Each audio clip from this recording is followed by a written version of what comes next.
Eh bien bonjour à tous et bienvenue sur cette première interview des Digital Men saison 2 organisée par Anne et Mathieu qui reçoivent Thibaut Lepellec, le magnat des putaclics, des clickbait, c'est-à-dire de toutes ces vidéos sur lesquelles vous cliquez par curiosité, par voyeurisme ou tout simplement pour connaître le dernier coiffeur de François Hollande avec sa nouvelle coupe de cheveux.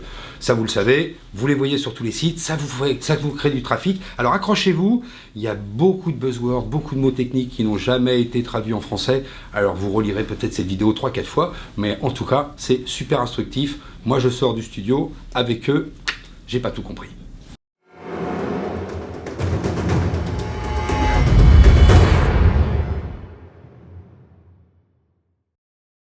Eh bien bonjour à tous et bienvenue pour ce premier épisode de la saison après ce lancement pharaonique que nous avons fait mardi dernier. Et aujourd'hui, on reçoit Thibaut qui va nous être présenté dans un instant pour parler d'un sujet hautement passionnant. Vous savez, ces vidéos où on vous dit « Il revient de 8 mois en Irak, son labrador bouge la queue comme jamais » ou peut-être même cette superbe série des 15 lieux oubliés de la mort qui tue et le 5e est exceptionnel, j'ai nommé les putaclics. Bonjour Anne, bonjour Thibaut. Bonjour. Bonjour Mathieu, bonjour Thibaut. Alors Thibaut, vous connaissez bien le sujet puisque vous êtes spécialisé dans l'édition de sites de niche à fort trafic. Vous avez notamment créé les sites kebabfrites.com et meilleurcoiffeur.com, je crois. Est-ce que vous pouvez nous expliquer en détail ce que c'est qu'un clickbait et depuis quand ça existe? Alors la création en fait elle est assez récente. Hein. Le premier qui a fait cette typologie de contenu c'était effectivement BuzzFeed donc aux États-Unis. Ça doit dater de 2007-2008 dans ces eaux-là. L'idée, elle est assez simple, c'est la création de contenu qui repose sur différents leviers psychologiques et qui incite au clic pour générer du trafic directement vers le site cible. D'accord. Est-ce que ça... Alors, qui crée ce type de site et pour quelles raisons? Il y a un petit peu... Enfin, il n'y a pas de profil type de personne qui va créer ce type de site. C'est vraiment des gens qui souhaitent tout simplement générer du fort trafic et pouvoir derrière revendre les espaces pour en faire de la commercialisation au niveau des éditeurs, des annonceurs, pardon. Donc voilà, l'objectif il est vraiment ça, c'est de réussir à créer une communauté et à monter en fait un trafic maximal, d'avoir des sites qui partent de zéro et qui en quelques mois, quelques années arrivent à des dizaines de millions de visiteurs chaque mois, ce qui permet effectivement d'avoir une résonance suffisamment importante pour intéresser les annonceurs. Alors, est-ce que ce sont toujours des sites qui n'ont que des contenus de type clickbait ou est-ce que parfois on a des sites qui ont d'autres contenus et qui vont juste utiliser quelques contenus clickbait pour récupérer du trafic sur leurs autres Alors le clickbait c'est un peu un ensemble, c'est-à-dire qu'effectivement le but final c'est de générer du trafic directement sur le site. Après pour ça il y a plein de leviers qui sont utilisés, que ce soit dans la rédaction, la création d'articles et la manière principalement dont on va titrer, mais également tout ce qui est community management et pure animation de la communauté. Il faut savoir que Facebook, son algorithme fonctionne en fonction des interactions qu'il peut y avoir sur les différents contenus qui sont partagés. Aujourd'hui, on voit que des contenus type image, type vidéo fonctionnent beaucoup mieux et sont beaucoup plus diffusés sur Facebook que des contenus type lien. Du coup, il y a vraiment un mélange et il y a un travail qui est fait par tout le community management derrière pour effectivement diversifier la typologie de contenu et faire en sorte de récupérer sur chaque contenu partagé un maximum d'interactions. D'accord, c'est toujours donc un objectif financier ou est-ce que parfois on voit des gens qui créent des clickbait pour d'autres motifs? Alors il y en a certains qui se monétisent avec des techniques assez simples, genre du AdWords, du AdSense derrière, ou le fameux Taboola Outbrain qui cartonne en ce moment, qui sont d'ailleurs des grands spécialistes du clickbait. Il faudra qu'on en reparle, de leur rôle dans le circuit. Il y en a d'autres à qui on devrait parler aussi, notamment les acteurs historiques, mais on y reviendra. D'accord. Et donc voilà, il y en a qui se monétisent de manière assez simple, il y en a d'autres qui le font de manière un petit peu plus poussée et qui créent des vraies communautés type des motivateurs, type Minute Buzz, où eux pour le coup même diversifient au sein même de leur activité les différents segments. Donc on va avoir du démotivateur food, des motivateurs atelier, du démotivateur classique, donc qui vont effectivement s'adresser à chaque fois à une typologie de communauté assez différente. Donc voilà, mais l'objectif effectivement reste toujours le même. Internet finalement c'est une question de volume, c'est comment est-ce qu'on va faire pour récupérer un maximum de trafic pour un coût le plus faible possible. Et aujourd'hui le clickbait ça correspond parfaitement à cette analyse et cet objectif qui est qu'effectivement on se sert de Facebook, des réseaux sociaux comme d'un vecteur d'acquisition à très très faible coût. D'accord. Ce que fait d'ailleurs assez souvent le Parisien, qui tombe souvent dans ses travers d'aller faire des articles comme le dernier, c'était le mec qui s'était fait interpeller dans le métro, je sais pas si vous l'avez vu, et une interpellation musclée dans le métro, sauf que ils attendaient juste les flics et puis à la base il n'y avait rien de spécial, mais il y avait 3 secondes d'une vidéo snap à 2 balles et puis ça a généré certainement plus de trafic que les articles de fond qui pouvaient... Est-ce que ça rapporte vraiment ? C'est difficile d'avoir des chiffres là-dessus précis, les sociétés ne communiquent pas trop. Après voilà, on voit des sociétés genre des motivateurs, genre Minute Buzz, donc qui sont quand même les références, ou même du BuzzFeed, BuzzFeed qui est aux États-Unis, le média par excellence, qui est le média d'ailleurs le plus partagé sur Facebook. On voit que c'est des sociétés qui ont plusieurs dizaines, voire plusieurs centaines d'employés aujourd'hui. Donc on se doute que derrière, il y a une vraie rentabilité et qu'effectivement, ça génère suffisamment de cash pour pouvoir développer son activité. Et est-ce que ça rapporte à chaque fois ou est-ce qu'il y a finalement très peu de sites qui arrivent à gagner beaucoup d'argent ou de l'argent avec ça et énormément de sites qui finalement ne génèrent que des petits revenus publicitaires? Après c'est toujours la même question, c'est-à-dire que c'est des stratégies d'entreprise qui sont faites et ce sont les chefs d'entreprise plutôt brillants qui y arrivent. On a beau taper sur des Maxime Barbier ou sur les fondateurs de démotivateurs, ça n'empêche que derrière c'est des chefs d'entreprise qui sont quand même assez brillants, qui ont su investir une grande partie de leur activité, de leurs revenus pour développer leur communauté, acquérir davantage de fans, développer aussi les typologies de contenu, c'est-à-dire qu'à la base ils sont partis en pure création d'articles, finalement aujourd'hui ça crée beaucoup de vidéos, on a du Instagram Stories qui vient se mettre là-dessus. Donc voilà, vous prenez un Alexandre Malch de chez Melty, on est dans la même typologie qui à la base part sur du contenu très people et très lié notamment à tout ce qui est télé-réalité, Les Anges, Co, et qui petit à petit en fait diversifie et crée des stories à droite à gauche. Donc voilà, on a vraiment derrière des vraies visions d'entrepreneurs qui font que le moyen initialement est assez peu louable, mais au final, ce qui en est fait, la manière dont c'est développé par ces chefs d'entreprise, c'est assez brillant. Brillant dans le modèle économique, effectivement. Et alors, comment on monétise, pour revenir sur cette question, ce type de contenu? Est-ce qu'on vend juste ces espaces publicitaires? Quel est le rôle justement des Hotbrain ou Taboola que vous citiez tout à l'heure? Alors, aujourd'hui, en gros, comme je vous le disais tout à l'heure, l'objectif c'est de récupérer le maximum, un volume maximal de visiteurs qui viennent sur votre site. Derrière, on va vendre des espaces publicitaires, mais sur les sites de type clickbait, on va aller un petit peu plus loin, à savoir qu'on va essayer de contextualiser la publicité avec du contenu. Donc aujourd'hui, par exemple, vous prenez un exemple qui est très bien fait, c'est chez Démotivateur, qui a un partenariat avec Se Loger et qui va sortir des superbes, des contenus du type les 10 petites astuces pour améliorer des petites surfaces habitables, qui derrière sont sponsorisées par Se Loger avec de la promotion de Se Loger. Donc là, on va vraiment chercher à contextualiser la publicité par le contenu. Et on a vraiment ça, les deux travaillent aujourd'hui ensemble et on crée le contenu pour l'annonceur qui va venir sur nos pages.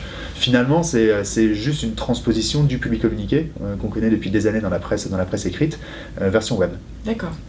Et alors, quelles sont les astuces de rédaction les plus efficaces? Oui, parce que nous en avons besoin pour Digital Man. Les leviers, ils sont à peu près toujours les mêmes. En gros, on va jouer sur la peur, sur l'indignation, sur le côté super cute, et sur le côté on te donne pas toute l'information. Ça va être en gros les quatre leviers qui vont être là. Donc la peur, je sais pas, ça va pouvoir être un contenu du type qu'est-ce qu'on pourrait avoir là-dessus? J'ai pas d'idée là comme ça pour en parler. Non, j'ai pas d'idée, j'ai un trou. C'est pas grave, ça arrive. Typiquement, tu prends du cute, le cute, on est sur ce que tu disais tout à l'heure, c'est l'histoire du chien, genre voilà. Son maître revient d'Afghanistan parti depuis 3 ans d'Afghanistan, il revient, ce que fait son chien est absolument incroyable. On sait que derrière, on va trouver du contenu cute. L'indignation, c'est genre des contenus du type, j'en ai eu un l'autre jour sur un de mes sites qui était une coiffeuse, c'était au Danemark, qui refuse de coiffer une femme voilée. On sait très bien que là-dessus, il va y avoir effectivement de l'indignation et que les personnes vont être là à dire non mais c'est scandaleux de pas accepter, etc. Donc voilà, on joue sur des sujets un peu touchy, on va effectivement travailler sur ces 4 leviers psychologiques pour faire en sorte de réagir les personnes. L'objectif étant effectivement de générer du clic, mais il ne faut pas l'oublier, c'est également de générer de l'interaction. Donc si on peut avoir derrière de la réaction Facebook, du partage, du commentaire, de l'engagement, ça va bien entendu diffuser votre contenu de manière beaucoup plus large et vous allez toucher une audience qui est bien plus importante. Donc toi, tu es super ciblé sur tout ce qui est coiffure, parce que je crois que ton plus gros site, c'est Meilleur Coiffeur. Alors, le plus gros site en trafic, effectivement, c'est Meilleur Coiffeur. Ouais. Après, nous, notre métier à la base, c'est de faire du SEO, en pur référencement naturel. On a développé une section actualité où, effectivement, on utilise certains codes qui sont développés par toute l'industrie du clickbait, en essayant toutefois de garder un petit peu de raison et de ne pas être déceptif pour notre audience. C'est-à-dire qu'aujourd'hui, la grosse problématique du clickbait, c'est que la plupart du temps, les attentes versus ce qui est réellement délivré sont vraiment déceptives. Donc ça veut dire, par contre, alors toi, tu m'avais parlé une fois d'un coup sur les coiffures, les 10 meilleures coiffures, ou les 10 meilleures coupes de cheveux, ou les meilleures coupes de cheveux qui étaient en rapport avec une actu du moment. Je crois que c'était un bon coup que tu avais fait sur un de tes articles en mai ou en juin, je crois comment. Ça, c'est effectivement une. Enfin, de rebondir sur l'actualité, c'est quelque chose qui fonctionne très très bien. Nous, notre coup d'éclat, ça a été la publication d'une photo de François Hollande chauve au moment de la diffusion du salaire du président. Et donc François Hollande chauve avec la mention voilà comment faire économiser 10 000 € par mois aux contribuables français. Ça, effectivement, la photo ça a buzzé dans tous les sens. A été partagée. Au total, on a eu un reach global de plus de 5 millions de personnes sur cette photo. Sur quelques caractères, en fait, une photo. Sur une photo et trois mots. Donc des mécaniques sont extrêmement, finalement, très virales et ça fonctionne instantanément. Exactement. Il y a une relation de cause à effet, c'est-à-dire on sait que ça fonctionne, 80% des stats sont faits dans les 20% du temps de diffusion. C'est très rapide, en règle générale, on s'en rend très très vite compte. Et puis après, on sait qu'il y a des sujets qui fonctionnent toujours plus ou moins. Je vous disais les quatre leviers, donc l'indignation, la peur, etc.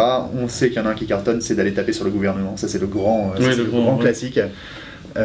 Qui fonctionne toujours, qui fonctionnera toujours quel que soit le gouvernement. Donc voilà, il y a plusieurs leviers, plusieurs sujets sur lesquels on peut travailler. Tout à fait. Comment est-ce qu'on repère les tendances pour écrire des clickbait? Alors, il y a les mots-clés. Ouais, il y a plusieurs. Il y a des outils qui existent, mais là, le premier des outils, c'est la qualification des rédacteurs. C'est-à-dire que les rédacteurs, au fur et à mesure qu'ils travaillent, qu'ils écrivent, savent définir un sujet qui va fonctionner, un sujet qui fonctionnera moins bien.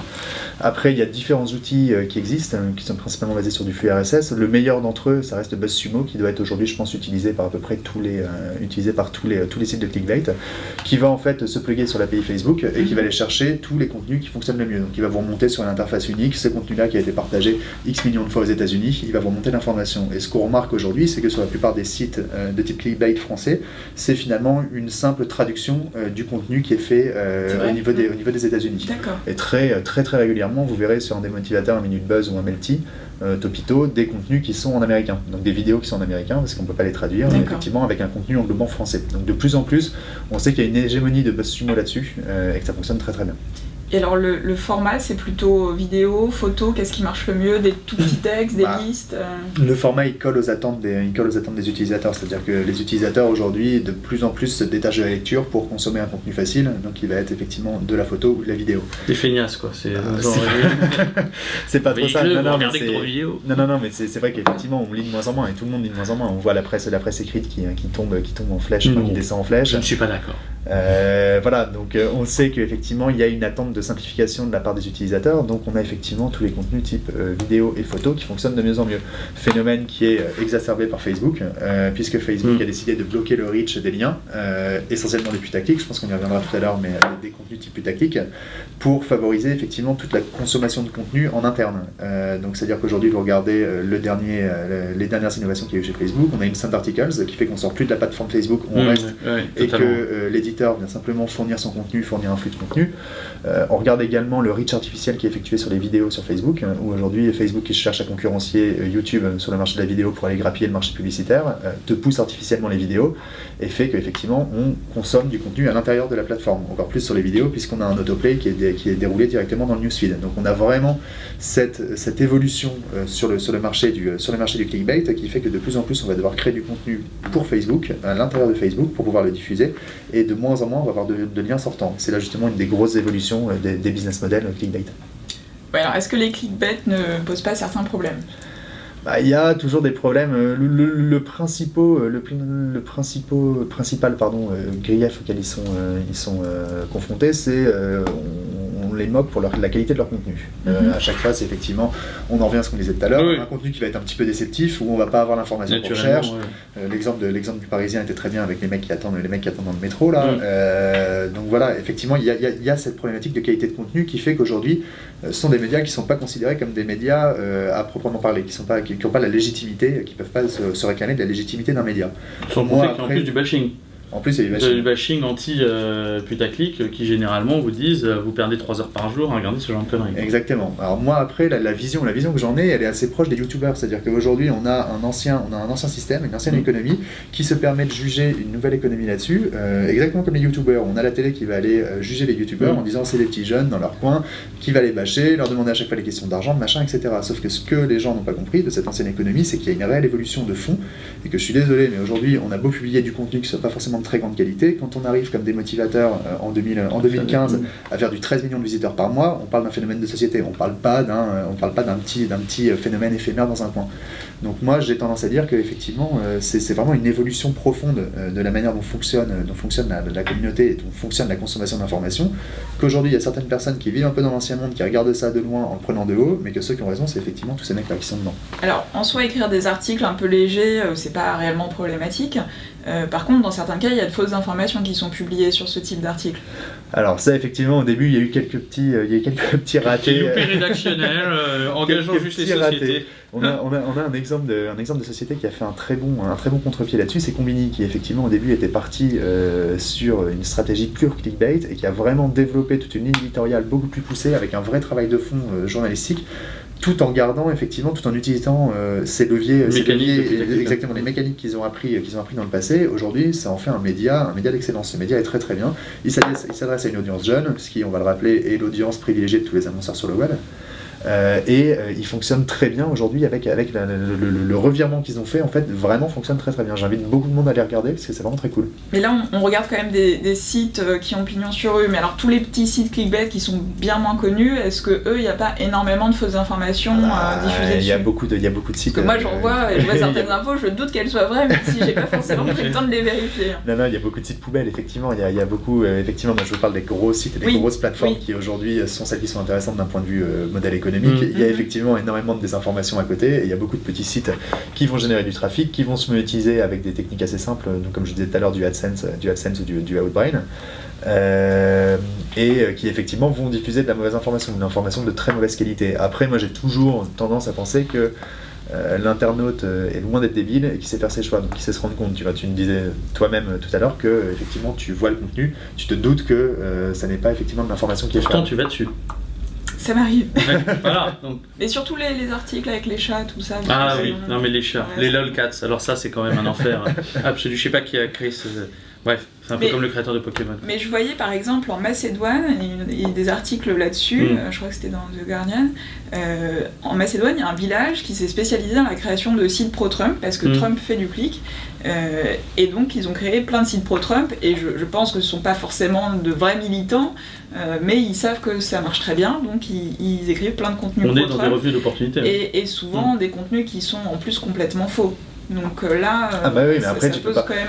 De toutes les manières, oui, mais ça c'est quelque chose qui est inhérent à l'ADN même du web. C'est-à-dire que le web, c'est une économie qui est globalisée, tu peux pas maîtriser les personnes. Il y a je sais pas combien de millions, je crois que les chiffres, c'est quasiment 12 millions de nouveaux sites qui se créent par jour. Donc naturellement, tu peux pas maîtriser tout ça. Donc je pense que derrière, il y a aussi une part de responsabilité de la part du consommateur de l'information qui doit effectivement, lui, faire son tri et ne pas tout prendre comme acquis. C'est vrai que c'est aussi une des problématiques qu'il y a sur l'évolution de la consommation d'information, c'est que de moins en moins, on va regarder la finalité du contenu et l'analyse qui en est faite, de plus en plus on va s'arrêter au titre et à l'image. Donc ça c'est aussi effectivement une manière dont évolue la consommation d'informations qu'il faut régler, et ça je pense que c'est effectivement aux utilisateurs de le faire, et que les éditeurs, en tout cas les éditeurs sérieux, n'ont pas spécialement leur travail à faire là-dessus. Eux font en tout cas ce qui... Il y aura une sélection naturelle. Exactement. Alors j'avais vu un autre problème là-dessus.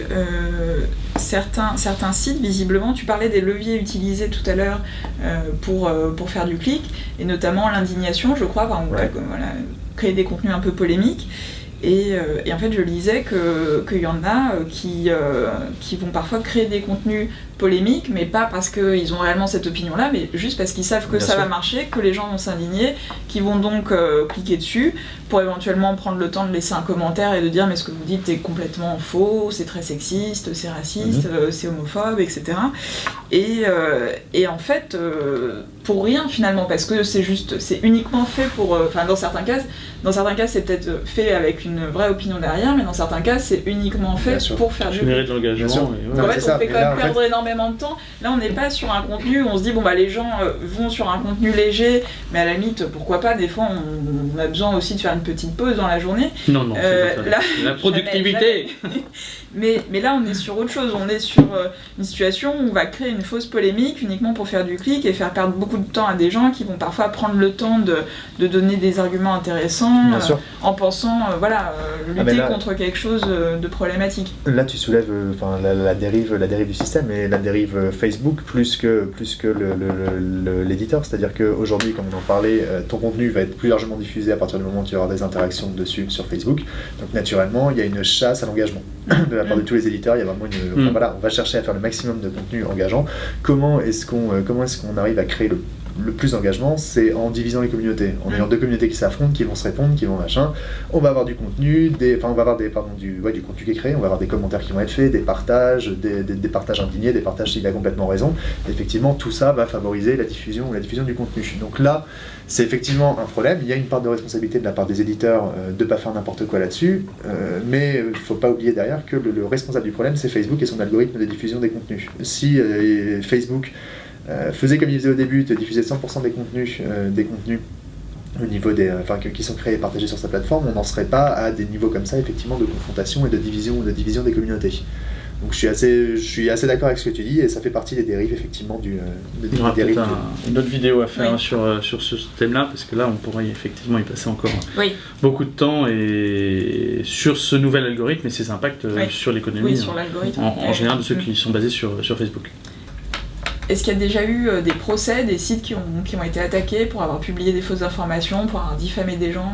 Alors, à ma connaissance, non. Après, je connais pas tout. Par contre, on a déjà eu des procès d'intention pour des vols de contenu qui ont été réalisés par ces personnes. Il y a eu d'ailleurs un très bon article de Twog là-dessus, qui est un site qui reprend en fait les meilleurs tweets de la journée qui ont fait un condensé, qui avait fait un super article sur les putaclics et leurs pratiques en disant qu'effectivement c'était du pur vol de contenu. Et dans la foulée, pas de chance, c'est tombé sur Minute Buzz. On a eu effectivement donc le fondateur de Minute Buzz qui a tourné une vidéo où il allait rejoindre sa copine par surprise à l'autre bout du monde. Sauf qu'il se trouve que c'était une copie conforme de ce qu'avait fait un YouTuber américain. Et du coup, derrière, il s'est pris en fait un procès d'intention par tous les internautes qui l'ont accusé de vol, de machin, etc. Et c'était un peu compliqué en termes d'image. Il s'est retrouvé derrière, pire même que de se prendre un vrai procès. Parce que là, on nique sa réputation. Il s'est retrouvé empêtré là-dedans, en mode contactez-moi en privé, s'il te plaît, au YouTuber américain. Donc voilà, une affaire qui est un peu compliquée à gérer. Après, malheureusement, j'ai pas en tête le dénouement de cette affaire.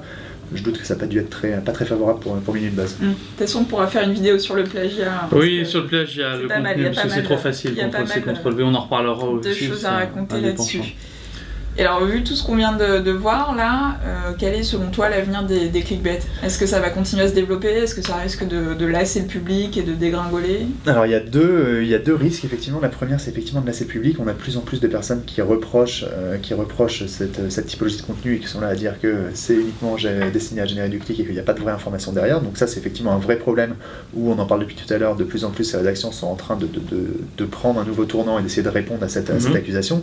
L'autre vrai souci, et ça c'est la menace principale, c'est l'évolution des plateformes de diffusion. C'est-à-dire qu'aujourd'hui, effectivement, toutes ces boîtes-là ont réussi à créer une communauté, elles ont fédéré une communauté autour d'elles de plusieurs millions de personnes, mais la plateforme de diffusion quasi exclusif qui est Facebook, est de plus en plus en train de bloquer la diffusion de cette typologie de contenu. Et donc du coup on se retrouve avec des boîtes qui ont investi énormément pour la création d'une communauté et qui aujourd'hui ne peuvent plus toucher la totalité de leur communauté sans dépenser des fortunes pour augmenter le reach de leur publication. Et ça c'est effectivement la vraie limite aujourd'hui, et ça mène même à une vraie évolution de marché, c'est-à-dire qu'aujourd'hui on consomme l'information, enfin la production de contenu de la part de toutes ces plateformes-là est en train de drastiquement évoluer. D'accord. Merci Thibaut, je pense qu'on a fait un peu le tour du sujet. C'est le tour, vaste sujet, c'était très très dense, donc je pense que si vous rubrique Buzzword, si vous n'avez pas forcément compris tout ce que cette putaclic disait. En tout cas on vous invite, alors meilleurcoiffeur.com, Kebab Free, t'en as d'autres? Après on en a d'autres, mais c'est les deux principaux. Les deux principaux, voilà, que je vous invite à visiter, avec plein d'informations si vous êtes fan des coupes de cheveux de notre ami le président de la République. Pour ne pas citer son nom, allez-y, il y a plein d'articles sur le sujet, à mon avis, très intéressants. On vous remercie pour cette première vidéo de la saison, puisque nous lançons la saison avec Thibaut. Donc voilà, un invité de choix avec plein de contenu assez dense. Donc je vous invite à revoir cette vidéo si vous n'avez pas tout compris. Et on se revoit très bientôt puisqu'on tourne la semaine prochaine sur un autre sujet, le deep learning, et ça devrait arriver très rapidement. On vous invite donc à vous abonner directement à cette chaîne YouTube sur directement youtube.com et à nous rejoindre sur notre site internet pour souscrire à la newsletter. N'hésitez pas non plus à partager nos vidéos. On vous remercie avant tout pour votre engagement, sachant que nous ne sommes pas des putaclics et nous ne ferons pas effectivement de contenu déviant, quoique ça n'est pas dit. On vous remercie et on vous dit à très bientôt. Salut Anne, salut Thibaut. Au revoir. Au revoir.